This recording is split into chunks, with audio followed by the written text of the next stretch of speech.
오늘 말씀의 제목이 꿈꾸는 자예요. 본문에 보시면 요셉이 꿈을 꾸잖아요. 그래서 꿈꾸는 자라 이렇게 제목을 잡아봤습니다. 요셉이 어린 나이에 꿈을 꿨습니다.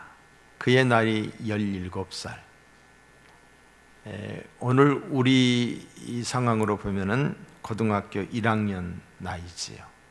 요셉이 이때 꿈을 꿨어요. 우리도 꿈을 꾸지요. 꿈을 꿉니다. 그런데 이 꿈이란 무엇인가? 사전적 의미를 제가 찾아보니까 잠자는 동안 사물을 보고 듣는 정신현상, 잠을 자면서 누구하고 말을 하기도 하고 또 이곳저곳을 돌아다니기도 하고 그런 어떤 심리적인 현상, 정신현상이다. 실제는 아니잖아요. 그렇고 또 한 가지는 꿈이란 단어에 대해서 실현하고 싶은 희망이나 이상, 어떤 비전, 이렇게 두 가지로 설명이 되어 있더라고요. 저는 오늘 설교를 통해서 선포되는 이 꿈이나 비전이라는 단어를 동일한 개념으로 말씀을 드리고자 합니다. 요셉은 잠을 자면서 꾼 꿈을 통해서 비전이 생겼어요. 꿈을 꾸고 난 다음에 비전이 생겼다 이 말이에요. 하나님이 주신 꿈이었습니다. 꿈에는 하나님이 주시는 영몽이 있고 또 사탄이 갖다 주는 악몽도 있습니다. 뿐만 아니라 잠재의식에 잡다한 것들이 꿈으로 꿈속에서 나타나는 그런 것들도 있죠. 막 꿈을 꾸다 보면 하늘을 날아다니는 꿈도 막 꾸고 그러잖아요. 그런 것들. 꿈을 통해서 어떤 소망이 생겨지기도 해요. 그래서 옛날에 그런 말 하잖아요. 돼지 꿈을 꾸면 복권을 사라. 그래, 복권을 또 사기도 하지요. 성경을 보면 이 꿈이 굉장히 많이 나와요. 꿈을 통해서 하나님이 지시하시고 계시하시고 명령하시고 꿈을 통해서 그들에게 위로를 주시는 것들을 보게 됩니다. 야곱이 이제 형을 피해서 도망을 갈 때에 창세기 28장에 보시면은 베델에서 이제 그냥 하늘을 이불 삼고 돌을 하나 벽에 삼고서 잠을 들었을 때에 하늘 문이 열리는 꿈을 꾸게 되지요. 그럼 천사가 오르락 내리락 하는 모습도 보게 되고요. 또 하늘에서 음성이 들려옵니다. 내가 너와 함께 할 것이다. 내가 어디로 가든지 너를 지켜줄 것이다. 라는 이런 음성을 듣게 되지요. 그때 야곱이 어때요? 힘을 얻어요. 힘을 얻고 하나님이 나와 함께 하신다. 하나님이 내 편이시다. 이런 그 희망을 갖게 되는 것을 보게 됩니다. 뿐만 아니라 이제 좀 있으면은 요셉이 총리가 되는 과정에서 꿈을 꾸는, 누가 꿈을 꾸느냐? 바로가 꿈을 꾸어요. 내리 풍년이 7년 동안 있을 것이고 또 내리 흉년이 7년이 있을 것이다 라는 이 꿈을 바로가 꾸고서 그걸 해몽하지를 못해서 아주 힘들어할 때 요셉이 그 꿈을 해몽해 주는 모습을 또한 보게 됩니다. 그리고 솔로몬이 이제 기브온 산당에서 하나님께 제사를 드리잖아요. 성경 본문 좀 띄워줘 봐요. 그럴 때 하나님이 꿈에 나타나셔요.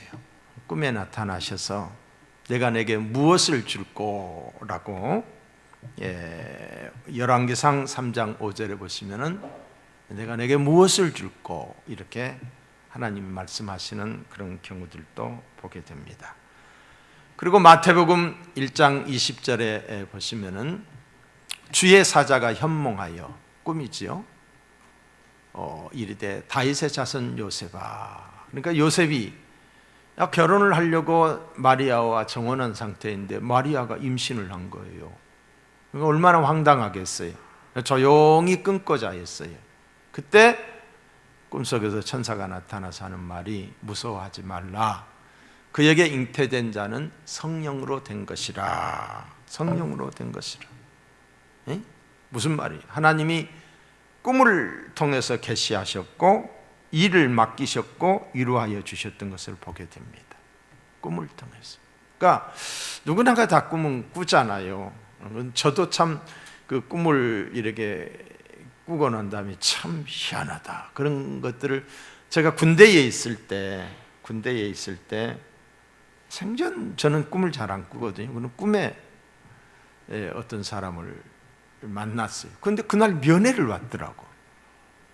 네? 참. 그리고 저는 이제 그 우리 딸들 둘 낳고서 제가 정관 수술을 했고 예비군 훈련장에 가가지고 이제 부모님들 뜻도 생각하지 않고 그냥 그렇게 했어요. 그랬더니 부모님들이 굉장히 서운하셨나 봐. 제 아내는 저희 고모님한테 혼났어요. 아주. 내가 있는데 왜 아내가 혼나야 돼? 그런데 어느 날 꿈을 꿨어요. 제가 시골에서 목회하고 있을 때인데 그 동네 입구에 보면 은행나무 집이라고 은행나무가 큰 은행나무가 있었어요. 근데 그 은행나무집 할아버지하고 그 땅을 가지고서 우리가 교회를 건축을 하기 위해서 땅을 이렇게 흥정하고 있었던 참이었는데 그 나무에 막 이 은행이 열린 게 아니라 보석이 주렁주렁 열린 거예요. 막 온갖 색깔의 보석이. 그래서 땅이 잘 성사가 되겠구나 이렇게 자의적으로 해석을 했어요. 근데 며칠 있다가 또 꿈을 꿨어요. 나 꿈 별로 잘 꾸는 사람이 아닌데 꿈을 꿨는데 이제 이 날씨가 추우면은 이 물이 흐르다가 그게 고드름이 되잖아요. 그런데 산에서 물이 흐르는데 그 산이 막 얼음이 이렇게 얼어가지고 고드름이 막 주렁주렁 이렇게 막 열려 있는 거예요. 그런데 그 고드름이 다 보석이에요. 보석이야. 그래서 막 보석을 그 고드름 같은 보석을 주머니에다 빵빵히 막 가지고 집에 왔던 그런 꿈이었어요. 그런데 그게 나중에 알고 보니까 태몽 꿈이었더라고요. 아이가 생겼어요. 나 수술을 했다고 그랬잖아요. 근데 이상한 생각이 들더라고. 그래서 병원에 가가지고 조사를 해봤더니 이 의사 선생님이 이거 보라고 이렇게 하면서 현미경으로 이렇게 보여주는데 올챙이가 막 움직여요. 그래서 그때 올챙이 구경을 했어요. 그래서 제가 하나님이 아들을 주셨어요. 그래서 제 아들의 이름을 지우자, 우주우자 이렇게 그 우자가 이렇게 되거든요. 그래서 법의 진자에서 우진이라 제가 그렇게 이름을 지었어요. 제 꿈 이야기예요. 제 꿈 이야기. 저희 장모님 같은 경우는 정말 꿈을 많이 꿨어요. 정말 하나님 사랑하고 기도하고 그러신 분인데 꼭 꿈 이야기를 해주면 그대로 됐어요. 지금 여기 비례동에 보면 현대 아파트가 있거든요. 그게 저희 장모님 땅이었어요. 그런데 그 땅이 이제 이게 어느 정도 풀리느냐. 그래서 거기다가 건축을 하게 아파트를 짓는데 그것 때문에 하나님께 가서 그 자리에서 이 제단을 쌓고서 늘 기도하는데 환상 중에 하얀 깃발이 쫙 꽂아지더래요. 그리고 빨간 깃발이 이렇게 꽂아. 그 깃발 꽂아진 대로 풀려서 그곳에 현대 아파트가 들어서고 안 풀린 데는 지금까지 안 풀려 있는 거야. 지금까지. 정말 여러 가지 꿈 이야기들을 많이 했던 것을 보게 됩니다. 요셉이 꾼 꿈은 하나님이 주신 꿈이었어요. 하나님의 섭리가 있어서 꿈으로 요셉에게 계시해 주셨던 거예요. 자, 일찍이 하나님이 요셉의 할아버지였던 아브라함에게 하나님이 약속을 하셨어요. 창세기 12장 2절에 보시면은 내가 너로 큰 민족을 이루고 자, 아브라함에게 약속했어요. 할아버지 아브라함이 이삭을 낳고 이삭이 야곱을 낳고 야곱이 오늘 여기 꿈꾸는 요셉을 낳아요. 그런데 이 요셉이 애굽의 총리가 되잖아요. 그랬을 때에 아버지 야곱과 형제들 70명이 애굽에 올라갔다가 430년 만에 민족이 돼서 내려오게 돼요. 할아버지 아브라함에게 약속하셨던 내가 너로 큰 민족을 이루고 내게 복을 주어 내 이름을 창대케 하리니 너는 복이 될지라. 이 약속을 요셉을 통해서 이루시겠다는 뜻을 꿈으로 계시해 주신 거예요. 꿈으로. 자, 요셉은 하나님이 주신 꿈을 통하여 뭘 갖게 됐냐? 비전을 갖게 된 거예요. 비전을 갖게 된 거예요. 그러니까 꿈을 꾸고 비전을 갖게 되었다는 거지요. 우리가 성경에 보면 느부갓네살이라고 하는 왕이 꿈을 꾸고 난 다음에 두려움에 사로잡히게 돼요. 그런데 요셉은 비전을 갖게 되는 거지요. 하나님이 주시는 꿈은 아무에게나 주시는 꿈은 아니다. 저는 그렇게 생각을 해요. 믿음의 사람, 하나님을 특별히 사랑하는 사람, 특별히 하나님이 그들에게 어떤 사역과 일을 맡기기 위해서 헌신하며 살기를 원하는 사명자에게 주시는 꿈이에요. 사도 바울이 1차 전도 여행을 마치고 2차 전도 여행을 가려고 했을 때 계획을 자기 나름대로 다 세웠어요. 1차 전도 여행 때 세웠던 교회들을 돌보고 싶다, 그런 계획을 세웠는데 꿈에 환상 중에 마게도냐 쪽에서 한 사람이 손짓을 하는 거예요. 손짓을. 아, 하나님이 이쪽으로 가라고 하시는가 보다 하고서 모든 전도 계획을 전면 다 수정해서 유럽의 첫성 빌립보로 갔던 것을 보게 됩니다. 뿐만이 아니라 사도행전 10장에도 보시면은 사도 베드로가 나오지요. 베드로가 그 꿈을 꾸었어요. 막 하늘에서 보자기 같은 게 내려오는데 거기 보니까 온갖 잡다한 파충류 같은 게 다 들어있고 이 성경에 기록되어 있는 이런 음식은 먹지 말라라고 하는 이런 아주 그냥 깨끗지 못한 것들이 그 안에 다 들어있어요. 그러면서 잡아먹으라고 그래요. 아, 이 깨끗이 못한 것을 제가 어떻게 먹습니까? 라고 했으니 그렇게 묻기도 하지요. 그런데 동시에 고넬료에게 또 천사가 나타나요. 옆바에 있는 바울을, 베드로를 초청을 해라. 이렇게 해서 동시에 원격적으로 이렇게 하나님이 역사를 하셔서 그들이 만나가지고 하나님께 예배를 드릴 때에 성령의 충만함을 받았던 것을 보게 됩니다. 꿈을 주시어서 사역을 감당케 하시고 또 장래 일을 대비하게 하시는 것. 장래 일을 대비하게 하는 것. 때로는 불신자들에게 경고의 메시지로 하나님이 꿈을 통해서 계시하시는 경우들을 우리는 성경에서 많이 보게 됩니다. 꼭 잠을 자면서 꾸는 꿈이 아니더라도 꿈을 통해서 하나님이 계시하지만은 여러분, 예수를 믿게 되면은 꿈이 생깁니다. 꿈이 생겨요. 비전이 생겨지는 거예요. 나는 이렇게 살겠다. 나는 이렇게 하겠다. 하늘 비전이 생겨져요. 그래서 예수를 믿은 사람들이 모든 것 다 포기하고 선교사로 나가게 돼요. 이영규 선교사라고 하는 사람은 하버드에서 박사학위를 받은, 서울대학에서 교수로 초빙을 하려고 해도 다 포기하고 저 몽골에 가서 선교사 사역을 하고 있어요. 왜? 하늘 비전을 받았기 때문이에요. 더러는 나라와 민족을 위한 국가의 비전도 생기게 되는 거예요. 그 비전의 크기만큼 하나님이 쓰시는데 그 대표적인 사람이 저는 이승만 대통령이라고 생각을 합니다. 이승만 대통령은 이 감옥에 갇히게 되잖아요. 한성 감옥에서, 감옥에 갇히기 전에 배제학당에서 공부를 하면서 성경을 통해서 영어를 배웠지만 그냥 단지 어떤 영어를 배우기 위해서 성경을 읽었던 사람이에요. 그런데 감옥에 갇혀 있을 때 선교사들이 늦은 성경을 읽다가 누구 설교를 들은 것도 아니에요. 성령의 충만함을 받게 되지요. 하나님의 사람으로 완전히 거듭나게 됩니다. 그러면서 그 민족적 비전을 그가 하나님으로부터 받게 돼요. 그리고 그것을 1903년에 교회 경략이라고 하는 그 잡지에 써놓은 글을 제가 읽어드릴게요.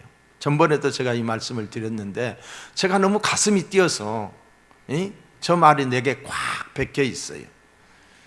그때 그 시절에 한 말이에요. 우리는 오늘부터 깨달아 우리 손으로 힘들어 나라를 조금 이 옛날 쓴 글이라 좀 뭐 주어와 이런 것들이 잘 배치가 안 돼 있죠.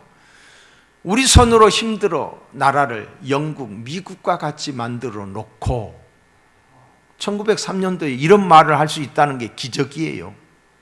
응?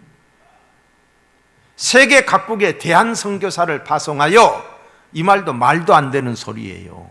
어떻게 그 시절에 선교사를 파송한다는 꿈을 꾸겠어요? 야만과 미개한 인종들에게 전도할진대 우리나라의 나중복도 크겠고 우리의 권리도 커지겠고 우리나라의 영광도, 당시에 세계를 지배하던 나라가 영국이었어요.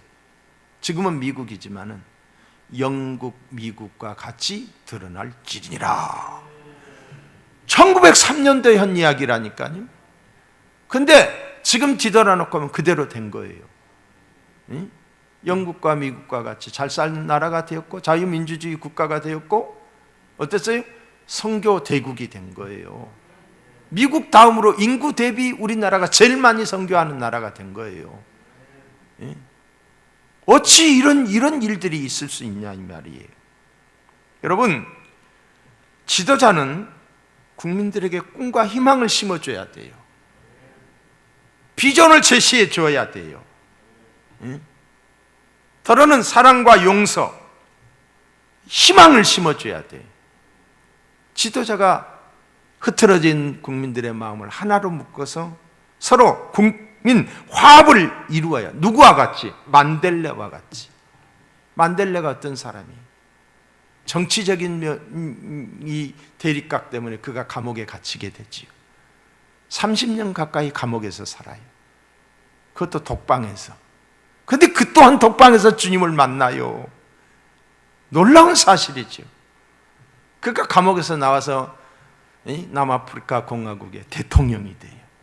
근데 그는 그 누구도, 그 어떤 정적도, 그 자기를 힘들게 했던 사람도 한 사람도 정치적 보복을 하지 않고 그들을 다 끌어안아요.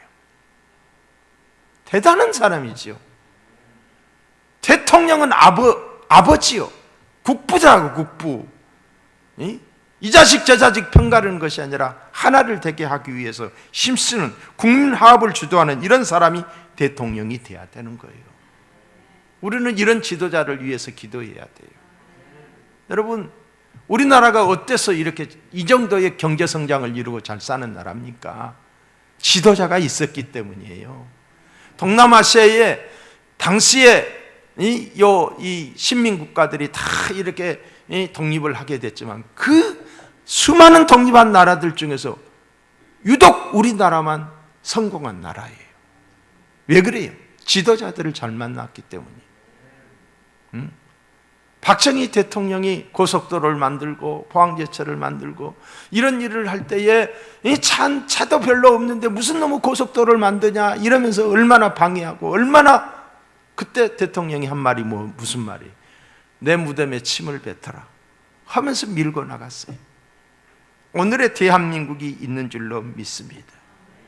오늘날 우리 한국에 필요한 것은 우리에게 꿈을 심어줄 수 있는, 미래의 비전을 제시해 줄 수 있는, 과거에 집착해서 과거에 발목 잡혀 있는 그런 지도자가 아니라 비전을 제시하는 정직한 지도자가 이 땅에 세워지기 위해서 우리는 기도해야 될 줄로 믿습니다.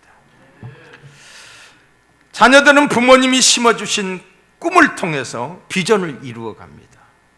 어렸을 때 어떤 교육을 하고 어떤 것을 보여주고, 그러니까 신앙으로 잘 양육해서 하나님의 사람으로, 하나님의 영광을 위하여 창조의 목적대로 너는 살아야 된다. 저희 큰딸이잖아요. 큰딸.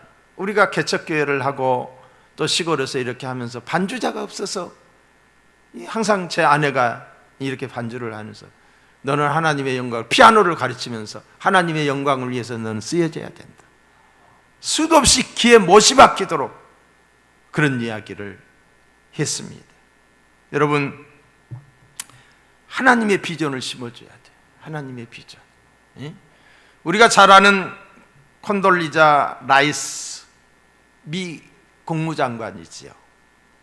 콘돌리자 라이스. 이 사람은 할아버지, 고조, 중조 다 노예였어요. 노예. 아프리카에서 잡혀와가지고 노예 생활을 했던 사람이에요. 그런데 그의 이 곤잘레자 라이스의 아버지가 목사예요. 목사인데 그에게 하늘 비전을 심어준 거예요.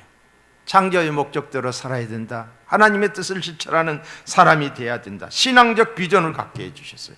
그리고 아이를 데리고 이렇게 여행을 많이 시켜줬다고 그래요. 여행을.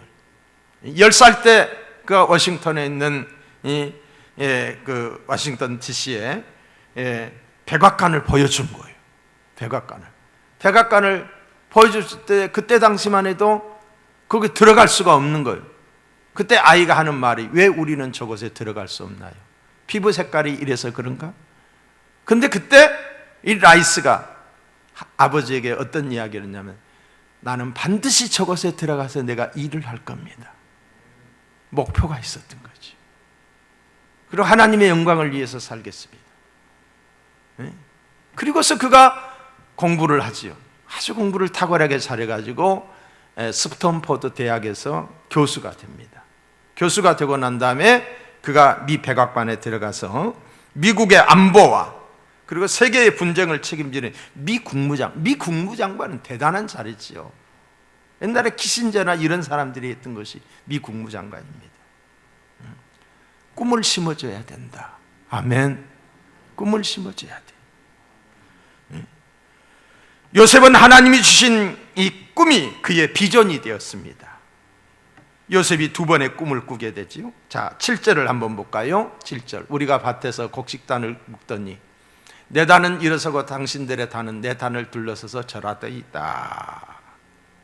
형들의 곡식단이 삥 둘러서서 요셉의 단에게 절을 한다는 거죠. 그렇지 않아도 미워 죽겠는데 아버지에게 특별한 사랑을 받고 있기 때문에 미움의 대상인데 더 미운 털이 백인 거예요. 자, 8절을 한번 볼까요? 8절. 그의 형들이 그에게 이르되 내가 참으로 우리의 왕이 되겠느냐? 참으로 우리를 다스리게 되겠느냐? 하고 그의 꿈과 그의 말로 말미암아 그를 더욱 미워하였더라 그랬어요. 더욱 미워하였더라. 예? 자, 근데 두 번째 또 꿈을 꿔요. 두 번째. 요셉은 계속해서 꿈을 꿉니다. 여러분, 우리가 꿈을 이루려면 내가 가지고 있는 어떤 비전 이런 것들을 이루려면 한 번만으로는 안 돼요. 꿈이 때로는 지웠다가 다시 쓰고 또 수정하고 또 이렇게 하면서 꿈이 이루어져 가는 거예요. 저도 꿈이 있는데 하루아침에 되는 게 아니잖아요. 어쩌면 요셉이 하나님이 요셉에게 꿈을 두 번이나 보여준 것은 꿈을 구체화시킨 거예요. 예? 꿈을 잃지 말라고 하는 그런 것이 아니었나 이렇게 생각을 해봐요. 응? 꿈을 완성해가는 과정에서 구체화시킨 거예요. 우리도 저녁에 잠을 자다 그런 꿈이 아니더라도 우리가 가지고 있는 어떤 비전, 꿈이 있다라고 한다면 그것을 자꾸 우리가 생각하고 때로는 선포하고 때로는 그것 가지고 기도하면서 해야 될 줄로 믿습니다. 자, 9절을 한번 보실까요? 요셉이 다시 꿈을 꾸고 그의 형들에게 말하여 이르되 내가 또 꿈을 꾼즉 해와 달과 11별이 내게 절하되이다 하니라. 순진한 요셉이, 어쩌면 철없는 요셉이, 눈치 없는 요셉이었는지 모르지만 또 그걸 또 형들에게 이야기해. 자기가 생각하기에도 이 형들이 자기 앞에 무릎을 꿇는다는 이런 거 있잖아요. 근데 이야기를 하는 거예요. 자, 10절을 볼까요? 그가 그의 꿈을 아버지와 형들에게 말하며 아버지가 그 일을 꾸짖고 그에게 이르되 내가 꾼 꿈이 무엇이냐? 나와 내 어머니와 내 형들이 참으로 가서 땅에 엎드려 내게 절하겠느냐? 절하겠느냐? 하나님이 주시는 꿈은 때로는 이해하기 어려울 수가 있어요. 황당할 수도 있어요. 때로는 거짓말처럼 보일 수도 있어요. 그래서 말하는 사람도 때로는 두려워요. 내 능력 밖의 일이기 때문에, 현실에 맞지 않기 때문에. 그러나 요셉은 꿈을 말했어요. 꿈을 선포했어요. 꿈을 말하고 꿈을 선포했어요. 사람들이 싫어해도 꿈을 말했어요. 마침내 하나님이 그 꿈을 이루어 주셔요. 여러분, 민수기서에 보면은 내 말한 대로 되게 해주겠다고 그랬어요. 못 살겠다 하면 못 사는 거예요. 죽겠다 하면 죽는 거예요. 어떤 상황 속에서도 할 수 있다 하면 된다. 하나님이 나와 함께 하신다. 말대로 되는 줄로 믿습니다. 형들은 꿈을 말하는 요셉을 더욱 미워합니다. 아버지 요셉도, 아버지 야곱도 요셉을 꾸짖어요. 그러나 야곱은 요셉을 꾸짖으면서도 그 꿈을 마음에 간직해요. 마음에 두었어요. 꿈을. 이 꿈은 범상치 않는 꿈이다. 하나님이 주신 꿈이다. 그게 바로 11절에 볼까요? 그의 형들은 시기하되 그의 아버지는 그 말을 간직해 두었더라 그랬어요. 간직해 두었더라. 간직해 두었다는 게 뭐예요? 그걸 가지고 기도했다는 거예요. 부모가 기도한 거예요. 여러분, 잠언서 29장 18절에 보시면 묵시가 없으면 백성이 방자히 행하니와 그랬어요. 방자히 행한다. 비전이 없으면, 꿈이 없으면 지멋대로 산다. 마음대로 산다. 요셉은 꿈이 있었기 때문에 열악한 환경 속에서도 자기 멋대로, 자기 마음대로 살지 않았어요. 그가 얼마나 큰 고난을 감옥살이, 종살이 했어요. 에라 모르겠다, 죽어버리자 이러지 않았어요. 막 살자 그러지도 않았어요. 마님이 유혹에 올 때 그래 재미도 보고 좋은 일 출세도 하자 그렇게 하지 않았다는 거지요. 형들이 그렇게 악하게 했는데도 트라우마를 생기지 않았어요. 왜? 비전이 있었기 때문에, 꿈이 있었기 때문에, 하나님 주신 꿈이 있었기 때문에. 여러분, 동물은 먹고 그리고 배부르면 그만입니다. 그죠? 배고프면 꿀꿀하고 그냥 막 움직여요. 그런데 배부르면 그냥 가만히 있는 거지요. 그게 바로 무엇같이 사는 거예요? 동물답게 사는 거예요. 짐승같이 사는 거예요. 그러나 사람은 꿈을 먹고 사는 존재예요.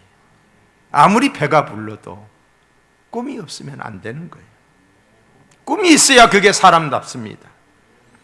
듣지도 못하고 말하지도 못하고 보지도 못하는 삼중고의 고난을 겪었던 헬렌 켈러, 그는 이런 말을 했습니다. 나보다 더 불행한 사람이 있다. 나보다 더 불행한 사람은 비전이 없는 사람이다. 여러분, 이 가운데 헬렌 켈러와 같이 앞을 보지 못하고 듣지도 못하고 말하지도 못하는 그런 사람이 있습니까? 얼마든지 세상을 비관하고 세상을 저주할 수도 있는데 헬렌 켈러는 꿈이 있었어요. 꿈이 없는 사람은 나보다 더 비참한 사람이다라고 말했어요. 하루살이와 메뚜기가 땀을 뻘뻘 흘리며 놀다가 보니까 어느덧 저녁이 되었어요. 메뚜기가 말했습니다. 그만 놀고 내일 놀자. 하루살이는 내일이 뭔데? 내일이 없습니다. 행복은 내일이 있는 사람에게 깃드는 것입니다. 내일이란 무엇입니까? 꿈, 비전입니다. 비전이 없다면 하루살이 신세와 다를 바가 없습니다. 내일이 없다는 것, 꿈이 없다는 것, 비전이 없는 사람은 슬프고 슬픈 인생이에요. 나이가 들어서 나는 할 것이 없어. 왜 할 것이 없어요? 기도할 수 있잖아요. 나는 할 게 없어. 갈 것이 분명하잖아요. 천국에 대한 비전을 가지고 살아야지요. 천국에 대한 비전. 비전이 분명해야 돼요. 비전은 삶의 동력이 됩니다. 활력이 됩니다. 분명한 비전이 있는 사람은 눈빛이 다르고 말이 다르고 행동이 다릅니다. 비전의 사람은 쉽게 무너지지 않습니다. 비전의 사람은 내일을 기대하고 기도하며 오늘을 하루하루를 성실하게 삽니다. 비전의 사람은 미래를 바라보고 현실에 묶이지 않을 뿐만 아니라 과거에 집착하지 않습니다. 평범한 사람을 위대하게 만드는 것은 바로 이 비전 때문이에요. 비전의 크기만큼 커지는 거예요. 여러분, 달걀에는 유정란과 무정란이 있지요. 유정란은 생명이 있는 달걀이고, 그리고 무정란은 생명이 없습니다. 유정란은 어미닭이 품고 있으면 이쁜 병아리가 태어나지요. 그러나 무정란은 썩어버립니다. 꿈이 없는 사람은 무정란과 같은 거예요. 꿈을 가진 자만이 역사의 주인공이 될 수가 있습니다. 비전이 없는 민족과 개인은 망하고 멸망합니다. 비전이 없는 교회는 하나님의 뜻에 합한 선교의 역사를 이루지 못합니다. 하나님은 우리에게 하나님 비전을 주셨어요. 지금까지 제가 목회 여정을 보면 계속해서 달려왔고, 계속해서 없으면 일을 만들어서 해왔어요. 하나님이 주신 비전이. 그런데 안 될 것 같았지만 다 됐어요. 안 될 것 같으면 다 이루어졌어요. 비전을 붙잡고 나가는 사람을 통해서 큰 일을 이루십니다. 끈대로 요셉이 어떻게 됩니까? 애굽의 총리가 됩니다. 형들이 와서 저보를 합니다. 꿈이 성취되었습니다. 요셉은 그 꿈을 붙잡았기 때문입니다. 하나님이 주신 비전을 붙잡고 사는 사람은 현실의 어려움에 물러서지 않습니다. 두려워하지 않습니다. 노예생활, 감옥생활, 종생활 이겨냈습니다. 하나님이 그 꿈을 이루어 주실 것을 믿었기 때문이에요. 여러분, 고난 없이 성장한 사람이 있어요? 어려움 없이 성공한 사람이 있어요? 다 어려움을 극복하면서 건너야 될 강, 넘어야 될 산 얼마나 많은데요. 응? 꿈이 없는 사람은 꿈꾸는 사람을 거부합니다. 현실적이지 못한 사람이라고 무시합니다. 교회 안에도 비전을 말하면 싫어하는 사람들이 있어요. 자기 기준에 맞추어서 싫어해요. 지가 못하니까 나도 못하는 줄 알아요. 남들도 못하는 줄 알아요. 예? 지가 안 되니까 하나님도 못하는 줄 아는 거예요. 하나님을 제한하는 거지. 그럼에도 우리는 꿈꾸는 사람, 꿈꾸는 교회가 돼야 될 줄로 믿습니다. 요셉처럼 꿈을 꾸는 자, 비전을 갖는 자가 되시기를 주님의 이름으로 축원합니다. 개인과 가정은 물론이고 특별히 우리 교회에 대한 꿈을 꿔야 돼요. 예? 많은 사람들이 함께 예배드릴 수 있는 꿈을 꿔야 돼요. 며칠 전에 우리 권사님이 새벽에 기도 제목을 이렇게 써왔어요. 그 봉투 제가 찍어가지고 이렇게 보여주려고 했는데 어제 우리 재정부에서 가져갔더라고요. 거기에 뭐라고 했냐면은 기도 제목이 3개가 써져 있어요. 하나님, 우리 교회가 빈자리가 없도록 꽉 채워주게 해 주시옵소서. 너무너무 감사해요. 네? 이게 하나님의 비전이에요. 하나님의 비전. 구원받은 무리가 가득 차게 해 주시옵소서. 2번째 기도 제목이 뭐냐? 우리 아들에게 구원의 확신을 주시옵소서. 구원의 확신. 어린 나이기 때문에 학교에서 뭐라고 하느냐에 따라서 이리저리 치우칠 수가 있잖아요. 확실하는 믿음을 주시옵소서. 3번째 기도 제목은 내가 생각이 안 나. 응? 하나님 나라가 이 땅에 이루어지는 꿈을 꾸어야 됩니다. 우리 믿는 사람들은 이 땅에 복음의 통일이 이루어지기를 위해서 꿈을 꿔야 돼요. 여러분, 피 흘림이 없고 혼란이 없는 복음 통일, 평화의 통일만 이루어지면 우리나라는 대단한 나라가 되는 거예요. 대단한 나라가. 근데 이게 안 되잖아요. 이게 사람의 손으로는 안 돼요. 사람으로서는 안 돼요. 하나님이 하셔야 돼요. 하나님이 오늘날 이 국가적인 혼란의 상태도 하나님이 개입하셔야 된다. 악이 막 뒤덮고 있잖아요. 거짓이, 불공정이, 상식이 무너져 버리고 있잖아요. 이걸 누가 어떻게 할 수 있느냐? 우리가 데모한다고 해서 될 것도 아니에요. 역사의 주관자가 되시는 하나님께 우리가 간절히 눈물로 기도하면은 하나님이 이루어 주실 줄로 믿습니다. 우리의 비전을 채워 주실 줄로 믿습니다. 하나님이 역사하셔야 된다는 거지요. 이 꿈이 있기를 주님의 이름으로 축복합니다. 여러분, 우리 교회를 향한 하나님의 꿈이 있어요. 저는 송천 장로 교회에 제가 대표잖아요. 대표가 꿈이 없으면 교회 자체가 꿈이 없어지는 거예요. 그죠? 제가 어떤 꿈의 제시를 했을 때 성도들이 그 꿈을 따라 같이 협력해서 그 꿈을 이루어가는 거예요. 지금까지 그렇게 해왔잖아요. 해왔어요. 옛날에 제가 이 노인대학을 한다고 했을 때 성도들이 다 고개 숙이고, 지금 그때 생각하면 다 고개를 푹 숙이더라고요. 말도 안 해. 근데 했잖아요. 하니까 충무체육관에 그 막 5,000명, 6,000명이 모여서 같이 이렇게 그게 이루어졌어요. 이루어졌어. 이 건물도 마찬가지요. 이 건물을 시작할 때 우리는 빚이 많았어요. 빚이 있었어요. 물론 저쪽을 헌당을 했지만은 제가 욕심이 있어가지고 땅을 또 사다 보니까 빚이 있는 상태에서 이것을 시작을 하고, 참으로 감사한 것은 우리 장로님들이 누구도 반대를 하지 않았어요.